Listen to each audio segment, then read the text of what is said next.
पहला सैमुएल और उसका 25वां बाब जो 44 आयात पर मुश्तमिल है।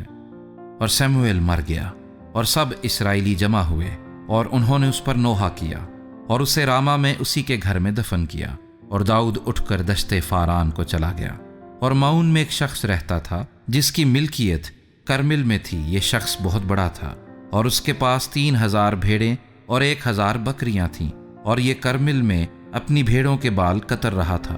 इसी शख्स का नाम नाबाल और उसकी बीवी का नाम अबीजेल था।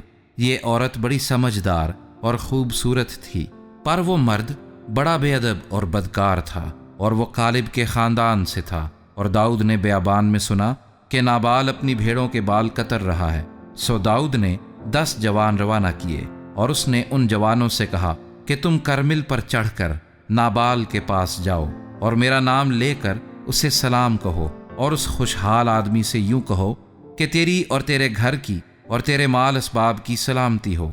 मैंने अब सुना है कि तेरे यहाँ बाल कतरने वाले हैं और तेरे चरवाहे हमारे साथ रहे और हमने उनको नुकसान नहीं पहुंचाया। और जब तक वो करमिल में हमारे साथ रहे उनकी कोई चीज़ खोई ना गई। तू अपने जवानों से पूछ और वो तुझे बताएंगे। बस इन जवानों पर तेरे करम की नज़र हो, इसलिए कि हम अच्छे दिन आए हैं। मैं तेरी मिन्नत करता हूँ कि जो कुछ तेरे हाथ आए अपने खादिमों को और अपने बेटे दाऊद को अता कर। सो दाऊद के जवानों ने जाकर नाबाल से दाऊद का नाम लेकर ये बातें कहीं और चुप हो रहे। नाबाल ने दाऊद के खादिमों को जवाब दिया कि दाऊद कौन है और यस्सी का बेटा कौन है? इन दिनों बहुत से नौकर ऐसे हैं जो अपने आका के पास से भाग जाते हैं। क्या मैं अपनी रोटी और पानी और ज़बीहे जो मैंने अपने कतरने वालों के लिए ज़बाह किए हैं लेकर उन लोगों को दूं जिनको मैं नहीं जानता कि वो कहाँ के हैं? सो दाऊद के जवान उल्टे पांव फिरे और लौट गए और आकर ये सब बातें उसे बताईं। तब दाऊद ने अपने लोगों से कहा, अपनी अपनी तलवार बांध लो। सो हर एक ने अपनी तलवार बांधी और दाऊद ने भी अपनी तलवार हमाइल की। सो करीबन 400 जवान दाऊद के पीछे चले और 200 असबाब के पास रहे। और जवानों में से एक ने नाबाल की बीवी अबीजेल से कहा कि देख, दाऊद ने बियाबान से हमारे आका को मुबारकबाद देने को कासिद भेजे, पर वो उन पर झुंझलाया।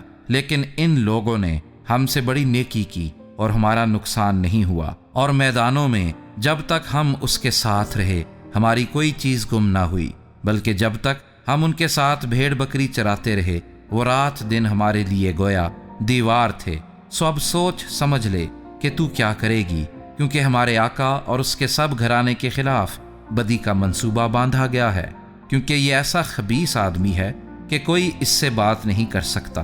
तब अबीजेल ने जल्दी की और 200 रोटियां और मै के 2 मशकीज़े और 5 पक्की पकाई भेड़ें और भुने हुए अनाज के 5 पैमाने और किशमिश के 100 खोशे और अंजीर की 200 टिक्कियां साथ लीं और उनको गधों पर लाद लिया और अपने चाकरों से कहा, तुम मुझसे आगे जाओ, देखो मैं तुम्हारे पीछे पीछे आती हूँ। और उसने अपने शोहर नाबाल को खबर न की। और ऐसा हुआ कि जूं ही वो गधे पर चढ़कर पहाड़ की आड़ से उतरी, दाऊद अपने लोगों समेत उतरते हुए उसके सामने आया और वो उनको मिली।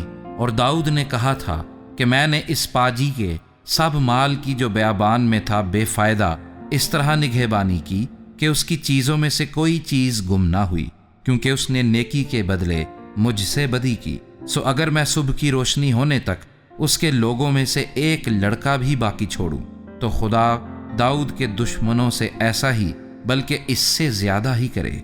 और अबीजेल ने जो दाऊद को देखा तो जल्दी की और गधे से उतरी और दाऊद के आगे औंधी गिरी और जमीन पर सरनगू हो गई। और वो उसके पांव पर गिरकर कहने लगी, मुझ पर ए मेरे मालिक, मुझी पर ये गुनाह हो, और जरा अपनी लौंडी को इजाजत दे कि तेरे कान में कुछ कहे, और तू अपनी लौंडी की अर्ज सुन। मैं तेरी मिन्नत करती हूँ कि मेरा मालिक उस खबीस आदमी नाबाल का कुछ ख्याल न करे, क्योंकि जैसा उसका नाम है वैसा ही वो है। उसका नाम नाबाल है और हमाकत उसके साथ है। लेकिन मैंने जो तेरी लौंडी हूँ अपने मालिक के जवानों को जिनको तूने भेजा था नहीं देखा। और अब है मेरे मालिक खुदावंद की हयात की कसम और तेरी जान ही की सौगंध कि खुदावंद ने जो तुझे खून रेजी से और अपने ही ہاتھوں اپنا انتقام لینے سے باز رکھا ہے، اس لیے تیرے دشمن اور میرے مالک کے بدخواہ نابال کی مانند ٹھہریں۔ اب یہ ہدیہ جو تیری لونڈی اپنے مالک کے حضور لائی ہے، ان جوانوں کو جو میرے خداوند کی پیروی کرتے ہیں دیا جائے۔ تو اپنی لونڈی کا گناہ معاف کر دے، کیونکہ خداوند یقیناً میرے مالک کا گھر قائم رکھے گا، اس لیے کہ میرا مالک خداوند کی لڑائیاں لڑتا ہے، اور تجھ میں تمام عمر برائی نہیں پائی گئی۔ اور گو انسان تیرا پیچھا کرنے اور تیری جان لینے کو اٹھے تو بھی میرے مالک کی جان زندگی کے بکچے میں خداوند تیرے خدا کے ساتھ بندھی رہے گی، پر تیرے دشمنوں کی جانیں وہ گویا فلاخن میں رکھ کر پھینک دے گا۔ اور جب خداوند میرے مالک سے وہ سب نیکیاں جو اس نے تیرے حق میں فرمائی ہیں کر چکے گا اور تجھ کو اسرائیل کا سردار بنا دے گا، تو تجھے اس کا غم اور میرے مالک کو یہ دلی صدمہ نہ ہوگا کہ تو نے بے سبب خون بہایا یا میرے مالک نے اپنا انتقام لیا۔ اور جب خداوند میرے مالک سے بھلائی کرے تو اپنی لونڈی کو یاد کرنا۔ اور داؤد نے ابھی جیل سے کہا کہ خداوند اسرائیل کا خدا مبارک ہو، جس نے تجھے آج کے دن مجھ سے ملنے کو بھیجا، اور تیری عقل مندی مبارک، تو خود بھی مبارک ہو، جس نے مجھ کو آج کے دن خون ریزی اور اپنے ہاتھوں اپنا انتقام لینے سے باز رکھا، کیونکہ خداوند اسرائیل کے خدا کی حیات کی قسم، جس نے مجھے تجھ کو نقصان پہنچانے سے روکا، کہ اگر تو جلدی نہ کرتی اور مجھ سے ملنے کو نہ آتی تو صبح کی روشنی تک نابال کے لیے ایک لڑکا بھی نہ رہتا۔ اور داؤد نے اس کے ہاتھ سے جو کچھ وہ اس کے لیے لائی تھی قبول کیا، اور اس سے کہا، اپنے گھر سلامت جا، دیکھ میں نے تیری بات مانی اور تیرا لحاظ کیا۔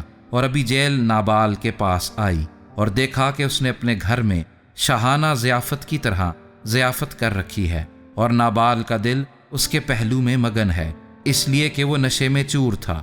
سو اس نے اس سے صبح کی روشنی تک نہ تھوڑا نہ بہت کچھ نہ کہا۔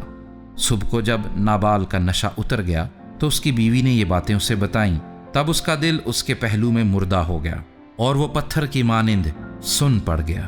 اور 10 دن کے بعد ایسا ہوا کہ خداوند نے نابال کو مارا اور وہ مر گیا۔ جب داؤد نے سنا کہ نابال مر گیا تو وہ کہنے لگا کہ خداوند مبارک ہو، جو نابال سے میری رسوائی کا مقدمہ لڑا اور اپنے بندے کو بدی سے باز رکھا۔ اور خداوند نے نابال کی شرارت کو اسی کے سر پر لادا۔ اور داؤد نے ابھی جیل کے بارے میں پیغام بھیجا تاکہ اس سے بیاہ کرے۔ اور جب داؤد کے خادم کرمل میں ابھی جیل کے پاس آئے تو انہوں نے اس سے کہا کہ داؤد نے ہم کو تیرے پاس بھیجا ہے تاکہ ہم تجھے اس سے بیاہنے کو لے جائیں۔ سو وہ اٹھی اور زمین پر اوندھے منہ گری اور کہنے لگی کہ دیکھ تیری لونڈی تو نوکر ہے، تاکہ اپنے مالک کے خادموں کے پاؤں دھوئے۔ اور ابھی جیل نے جلدی کی اور اٹھ کر گدھے پر سوار ہوئی، اور اپنی 5 لونڈیاں جو اس کے جلوں میں تھیں ساتھ لے لیں، اور وہ داؤد کے قاصدوں کے پیچھے پیچھے گئی اور اس کی بیوی بنی۔ اور داؤد نے یزرییل کی اخینوم کو بھی بیاہ لیا، سو وہ دونوں اس کی بیویاں بنی۔ اور ساؤل نے اپنی بیٹی میکل کو جو داؤد کی بیوی تھی لیس کے بیٹے حلبیمی فلسطی کو دے دیا تھا۔